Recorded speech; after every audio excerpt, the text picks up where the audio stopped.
Welcome back to Half-Life 2. I hope you enjoyed all the walking and talking because, well, we got a little bit more to go before we can get ourselves an actual weapon. Yeah, this whole opening part of the game, it can drag a little bit, especially on, subsequent playthroughs. Yeah, it's not bad really, like it's atmospheric, but it just lacks a little something, you know? Hey, Gordon! The Citadel's on full alert. I've never seen it lit up like that. Get out of City 17 as fast as you can, Gordon. Take the old canals, right? They'll get you to Eli's lab. It's a dangerous route, but there's a whole network of refugees, and they'll help you if they can. I'd come with you, but I gotta look after Dr. Kleiner. Oh, and before I forget, I think you dropped this back in Black Mesa. Like heck I did. Good luck out there, buddy. You're gonna need it. I know precisely where my crowbar was. I inserted it where the sun didn't shine, in some kind of big old, psychic baby. Anywho, this crowbar seems to have sacrificed a bit of attack speed for having a bit more of a satisfying thwump to it.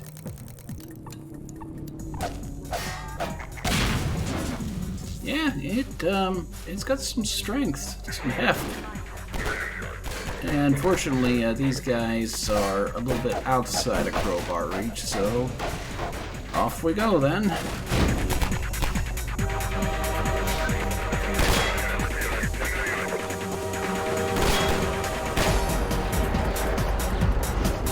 You may notice, by the way, that whole chatter that they keep on talking in, they have these specific codes that they use, and you sort of get a feel for what all the codes mean after you've heard them for a while.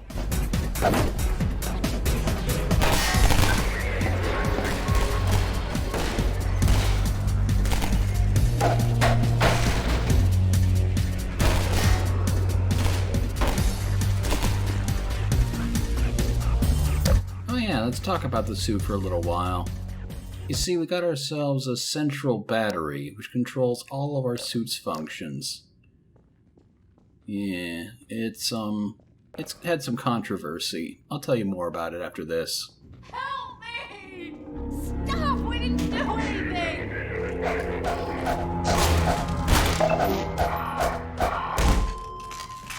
They'll be looking for you now. You'd better run. There's nothing else you can do here. Yeah. Anyway, yeah, the suit. The problem is that every single function of the suit draws from the same battery supply, which means the flashlight, your ability to sprint, and your ability to breathe underwater are all tied into a very limited supply of energy, which has led to the old joke about this game where you can't run because you let your flashlight run too long. Yeah, I know, that's a real, knee slapper, isn't it? Unidentified person of interest. Confirm your 67 local protection. Hey! I hear a moving platform. Some people call it a train, but that's just folks who lack imagination.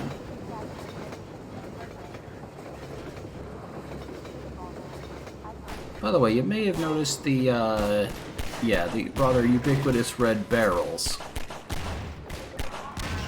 If you ever played a video game, you know what they're for. Question is, why are there so many of them? I mean, that's another, one of those old jokes. It's back then shooters were all coming up with the, tired old adages like, oh hey, there's no duct tape on Mars. Woohoo.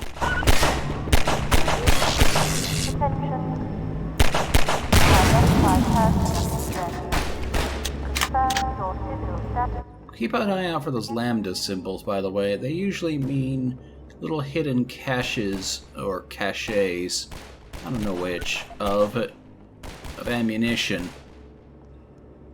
Or health or battery. You know, all those lovely things. Yeah, see, this game here, it's got, you know, ragdoll physics. But the problem is, of course, with ragdoll physics,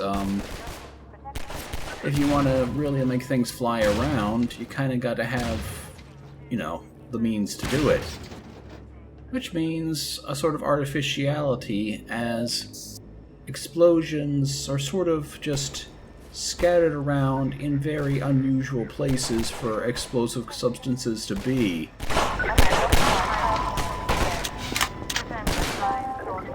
Yeah, this game's rather explosion heavy, and you know, I don't really mind. Like, I like a good explosion as much as the next person, but it's a little unusual.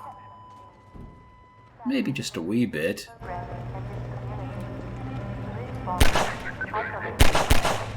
But hey, you know, it breaks up the action a little bit on account of the fact that shooting things in the head isn't exactly the height of excitement. Oh, but yeah, check out what's going to be coming up here in just a second.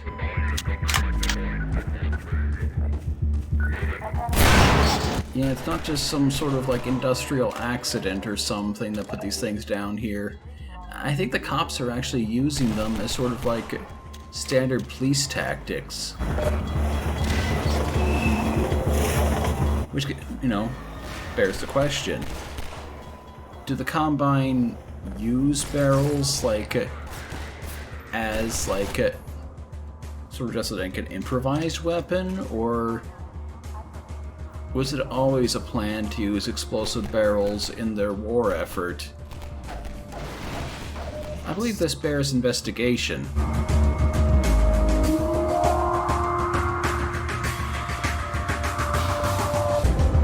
Oh, another thing you may have noticed, these especially marked supply crates, they're randomized. Completely randomized. What you get in them is just basically whatever the game thinks you need at that particular moment. So here, we got ourselves some ammunition and some battery power.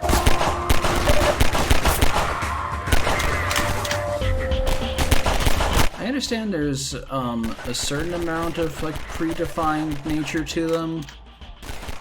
Like maybe some things are always supposed to be there, but I do believe that at the same time though, like certain contents are meant to be different each playthrough.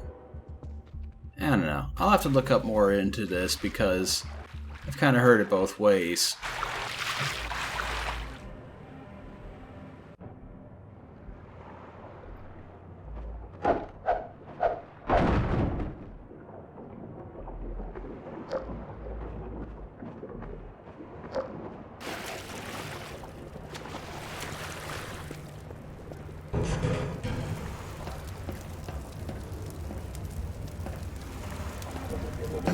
Good God.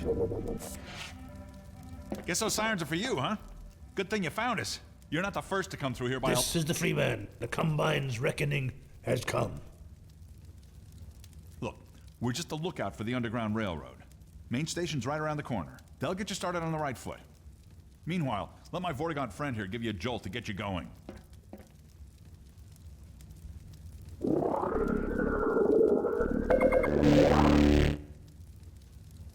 Be careful now. We really can't afford to get noticed. Civil protection catches you down here, it's bad news for the whole railroad. We serve the same history. Unrest procedure code is now. Better get going. Inoculate. You know what? Maybe let's talk about the Vortigaunts for a little bit because, well, I mean, in the first game, they were just another kind of enemy. The Black Mesa fan mod gave them a little bit more importance in the plot, but unless you looked in the game files, you wouldn't know that what they were actually called was alien slaves. Yeah, you see, killing the Nihilith in Half-Life 1 apparently ended up freeing the Vortigaunts from its control. Which, well, when you consider that apparently they've joined up with the Resistance, means that, yeah, the story of our accomplishments have probably been disseminated far and wide.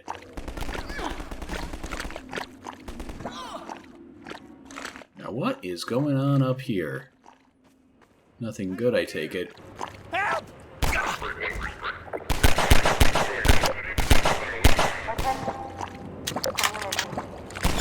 Yep, that there is a mounted turret.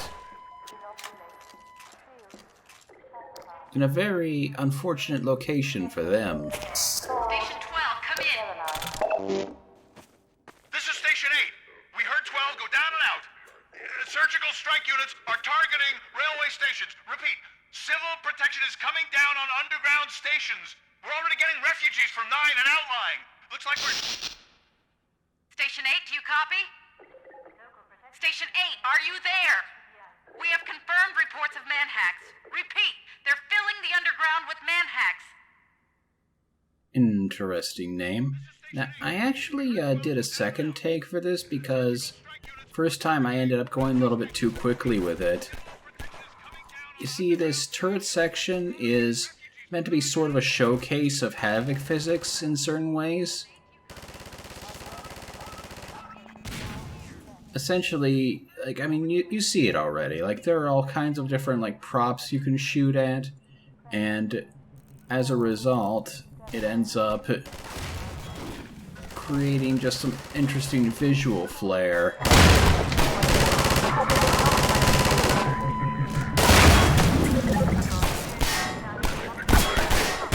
And, yeah, the occasional set piece.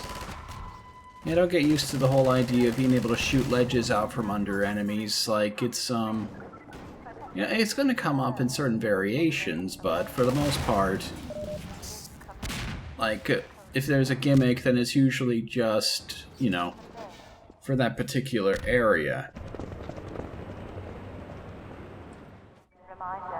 How to put this? Half-Life 2 is a game that doesn't really follow what you call, like, the typical, you know, building up on what you had that came before thing. It's always instead more of a constant series of showcases, doing different variations on what the source engine is capable of. Oh no, yeah, barnacles. They're back. Fun times, right?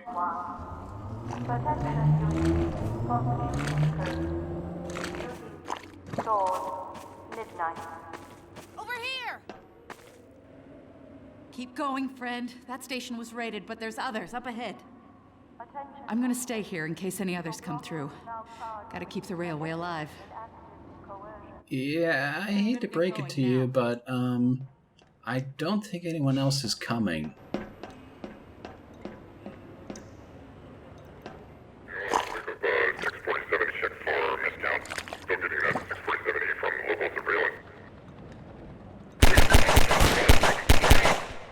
Now, you might also be thinking, these guys here, the Metro Cops, they're people. They're actual human people. Like, they're not like space aliens or robots. Like, you saw Barney take off his helmet. These are actual humans who've turned on humanity for their own gain. You might find that a little bit conflicting, perhaps. Like, perhaps you think, like, can you really justify shooting these people to save our own skin? I mean, personally, I can, but you might be having some reservations about that. I don't know.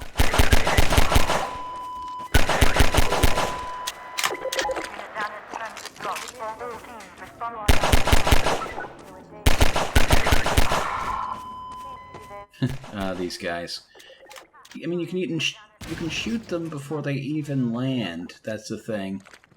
Like, this game is so tightly scripted, you can almost see the wires.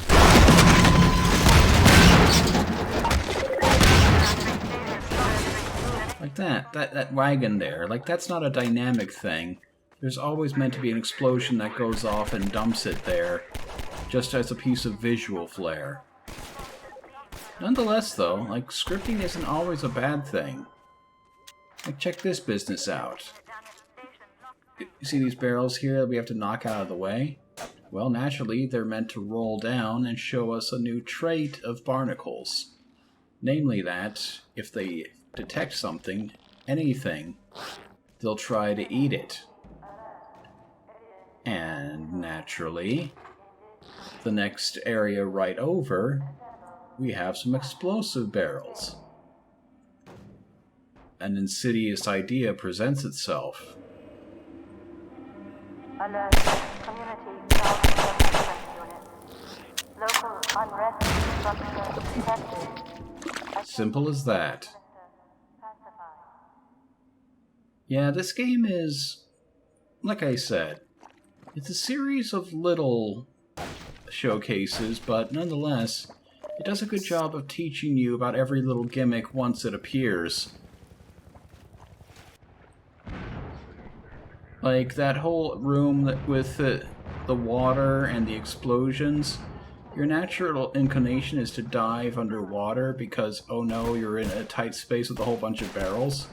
That teaches you that when explosions go off, you can dive underwater and avoid the damage from them, so that whenever explosions occur later on, in less controlled circumstances, you have a perfect solution for it. Sometimes, though, you just gotta run.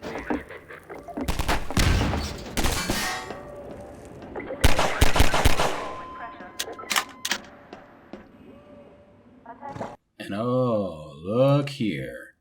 This is the physics simulation that people really remember about Half-Life 2. This is the seesaw puzzle. Now, see, like, you're supposed to, hop over here and realize, oh, you can't make it, except you can. But alright, let's do it the way the game intended for us to do it. What you're supposed to do here is you're supposed to use properties of weight to assume, oh, right, I can just put down all these cinder blocks, and they'll keep the balance beam up on this end so that I'll just be able to hop over. See what's supposed to happen is, like, you try to hop over and it tilts back down before you can make it. Doesn't really work out that way. Like, crouch jumping is pretty powerful in this game, but, you know, if you don't know about crouch jumping, this is sort of an alternative.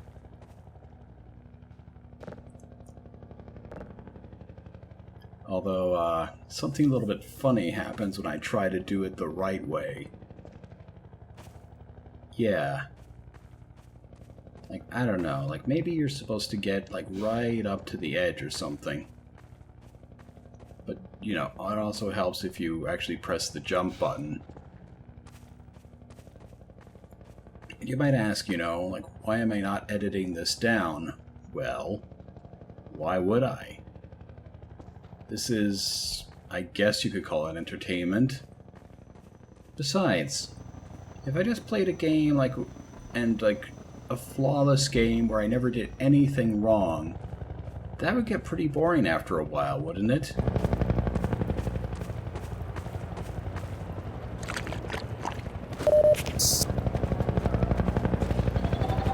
Uh-oh. Oh yeah, there are attack helicopters in this game, and, yeah, these things, they can track you pretty easily, actually.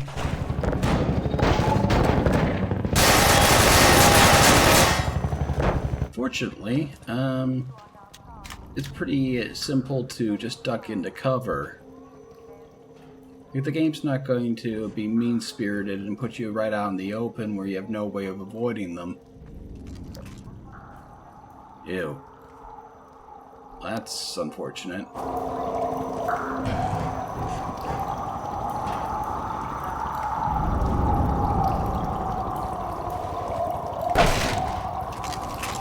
Yeah. This game, it likes its atmosphere. Definitely, like, you know, Half-Life 1 had kind of a horror vibe, and this game is, well, it's not shy from also going horror. Yeah. Anywho, it's time for one more of that barnacle trick. With a new twist. That, yeah, the debris from explosions can also set off barnacles. In fact, the game's so proud of that, it's gonna make you go into it twice.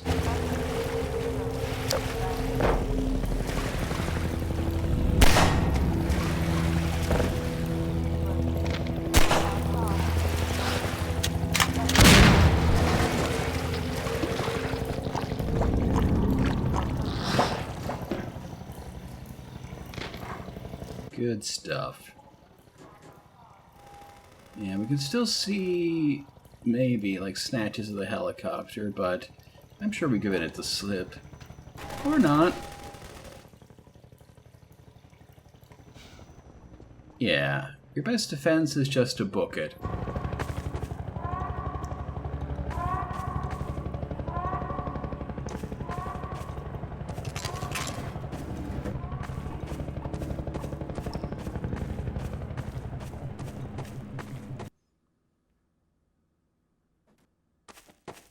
We'll be seeing more of that helicopter as time goes on. We're gonna need to have to do something about that.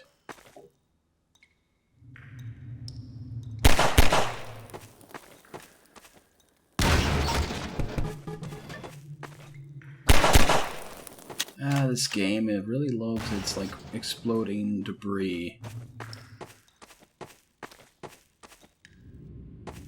You know, I am really a fan of ragdoll physics and just kind of physics in general. Hurry! Civil protection is onto us. We're tearing up the railroad, covering our tracks. Looks like you're gonna be the last one through. Be glad you're not the guy they're looking for. Poor bastard doesn't stand a chance. Sounds like they're calling in every CP unit in City 17.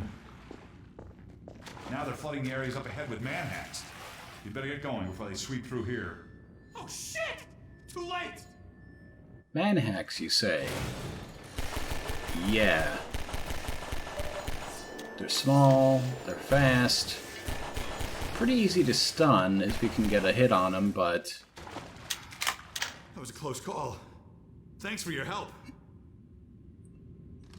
Look, it isn't safe here. I'll give you some supplies to keep you going, and you really gotta go. Oh, I'm always up for supplies. By the way, you know how this engine does, like, splashes of water? Well, all it does is it drops stuff into water. Like, that's really the strength of Havoc. That everything is just, you know, real-time physics simulation. There's no scripting here. It's all handled within the engine itself.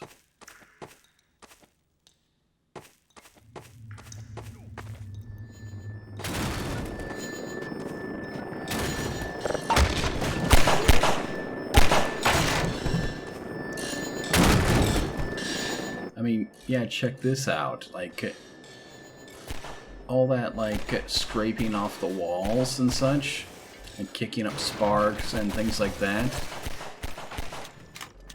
Like, these hacks are basically, like, physics options, objects given life. And they're, well, they're also setting off these explosive barrels, never mind about that. Yeah, you kind of don't want to be in there when that goes off. Explosions in this game are, they're pretty damaging, actually. And considering how often you have explosions going off, it's like you can lose all your armor in the space of a second. Not good. Not good at all.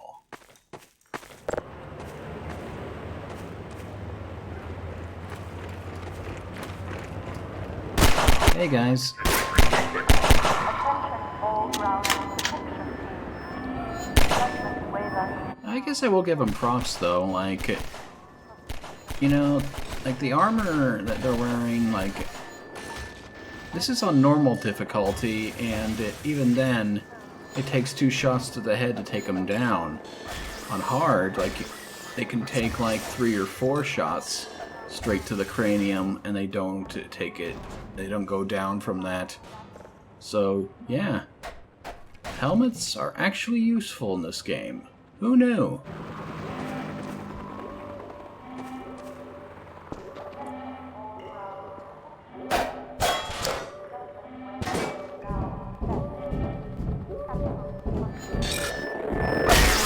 Oh no. Not taking me by surprise. I've dealt with enough head crabs and vents to know never to let my guard down.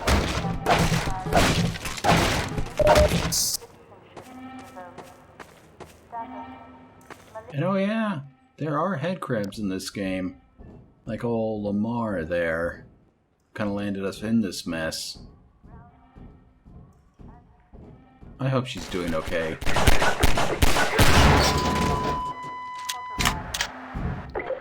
down at one post intake hub. 1. All teams response code 3.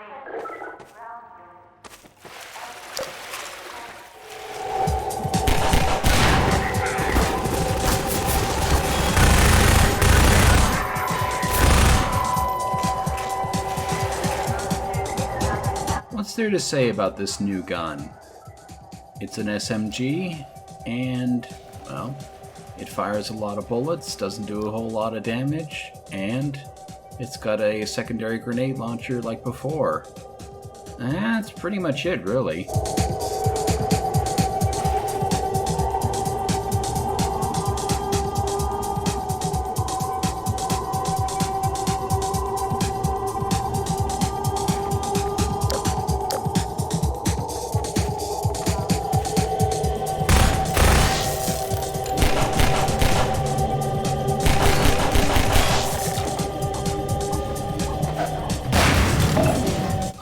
And enemies in this area, the scanners and the cops all occasionally drop health refills or batteries. I think the scanners specifically, they only drop batteries, but the cops will occasionally, drop like health pickups or armor pickups if you're especially like in bad straits.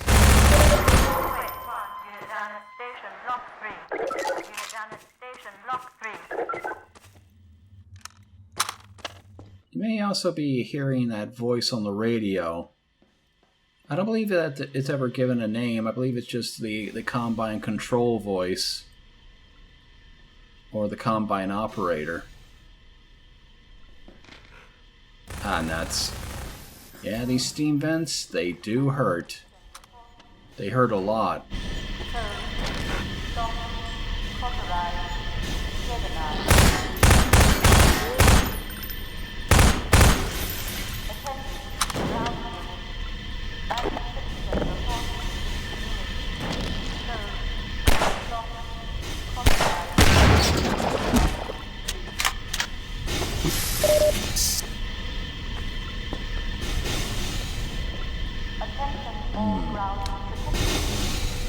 Steamy.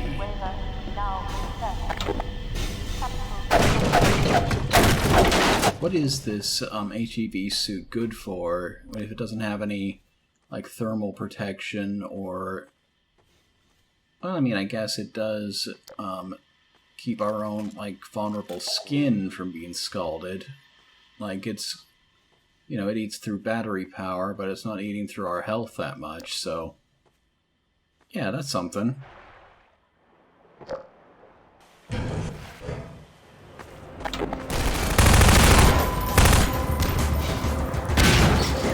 Oh dear. Yeah, you see what I mean about the explosions. 49 armor, now 0 armor. This game is kind of mean. Like bullets, well, bullets do nothing.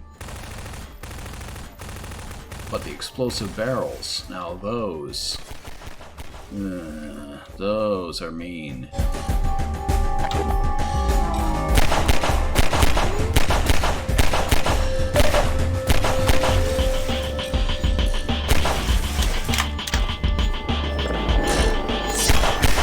was actually a part of the game before it had a giant rewrite where you'd see what's called a manhack arcade, where people would be like unknowingly like piloting manhacks and going after so-called like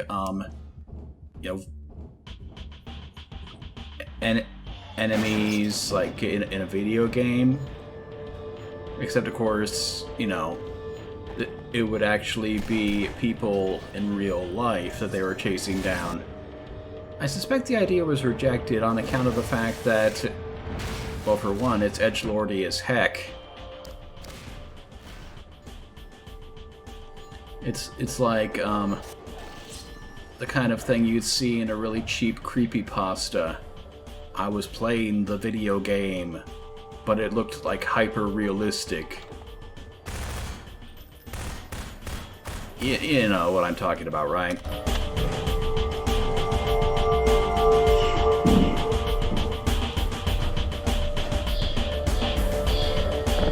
Now, there are a couple of ways that we can get over there. Like if you're really good hopping off the ladder, you can get on the pipes that way, or you can try getting up on top of these barrels. Pardon me. Now the barrels, not quite there. Like you either have to find a way to stack two of them, or get a barrel inverted on its side. I chose the latter. Like this game, like the physics are good, but there's still a certain degree of awkwardness with them. Oh hey, I missed one.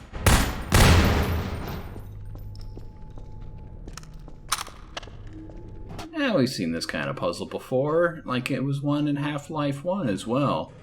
Remember those pipes where you had to turn a valve and then swim to the surface? Well, it's gonna be the same principle here. Except, of course, we can't get there from the water level, so we're gonna have to get a little bit creative and do some good old-fashioned first-person platforming. Definitely want to take this one slow.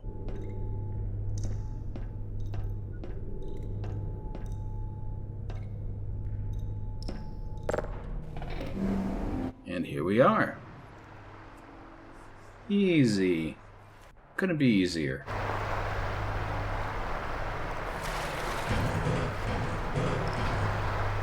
Now, in regards to easiness, yeah, this game is definitely a step down in difficulty from Half-Life 1.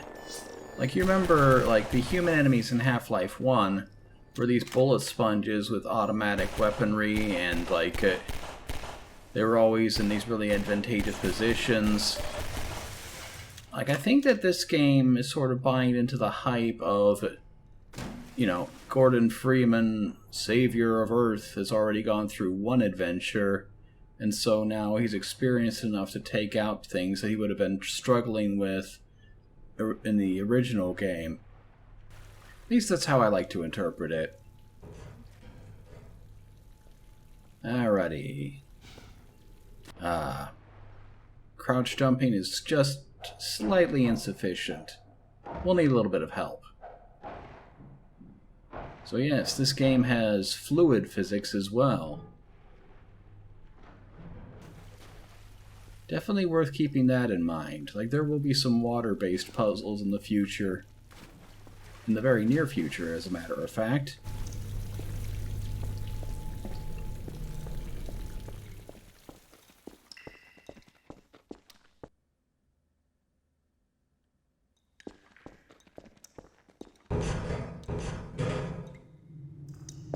By the way,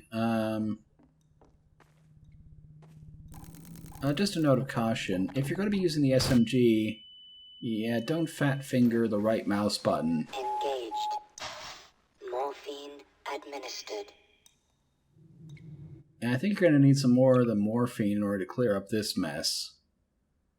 Let's try that again the correct way.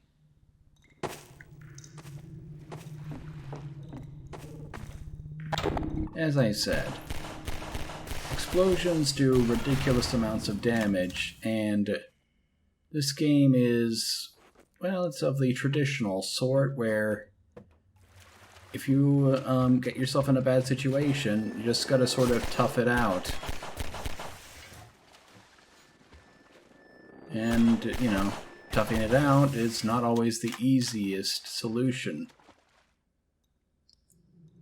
Sometimes if you get in a really bad place, you should always just reload a checkpoint and do it better. There's no real shame in that. They accept unit deserters. Remaining units contained.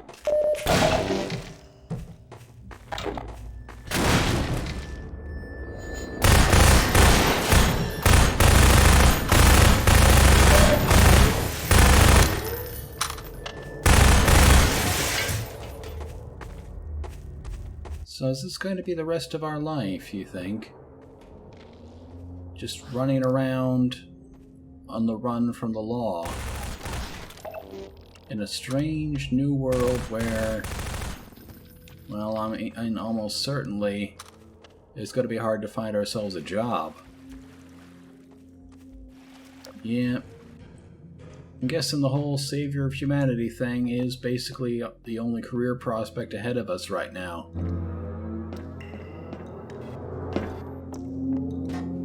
That's alright. We're overqualified.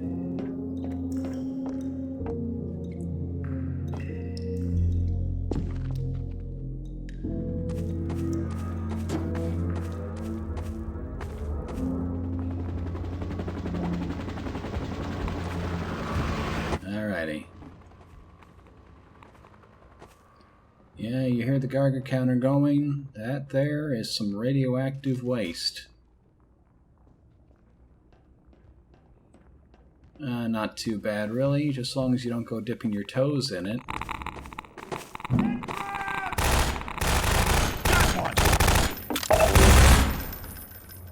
Hey! You're Freeman, aren't you? We got word you were coming. You got here at a bad time. Black Mesa East to Station 6. Do you read? Dr. Freeman is on his way downriver. Lend him the airboat and give him all the help you can. Repeat, Gordon Freeman has returned. It is critical he reaches Black Mesa East. Better get going now.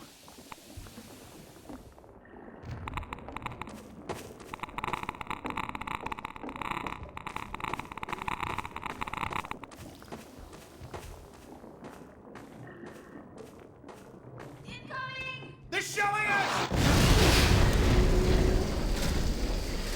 Yep, you've seen this right. The Combine found a way to weaponize head crabs. That there's a war crime, I do think. Certainly has the feel of a war crime.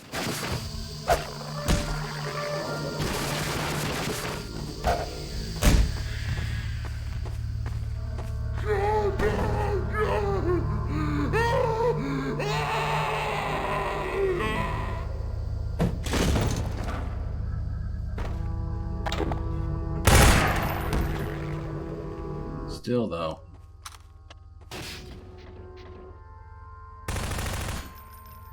like the sheer level of the Combine's lack of ethics, I think, is really designed to make you really just loathe them. Like, there is not a single redeeming quality about the Combine, nor their methods. Like, you're not even meant to consider the possibility that there might be like a spark of redemption for them. Which I guess works in the favor of making the narrative not too complicated. That they're basically destroying the planet and subjecting people to horrible torments. And so, well, you won't really feel too bad about the numerous physics-related ways in which we can take them down.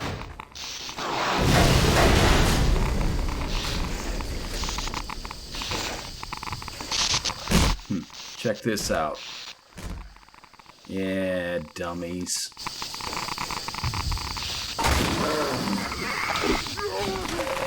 Warning. Hazardous radiation.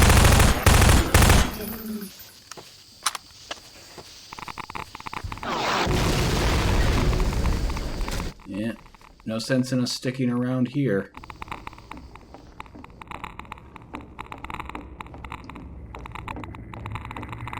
Hey, Dr. Freeman. I've been hoping you'd show up. Got this airboat all gassed up and ready to go. It's gonna be tough dodging civil protection out there in the open, but drive hard and you'll make it. You'll find more help up at Station 7. Just a few bends up the river. It's the old red barn. Climb on in. Fire her up.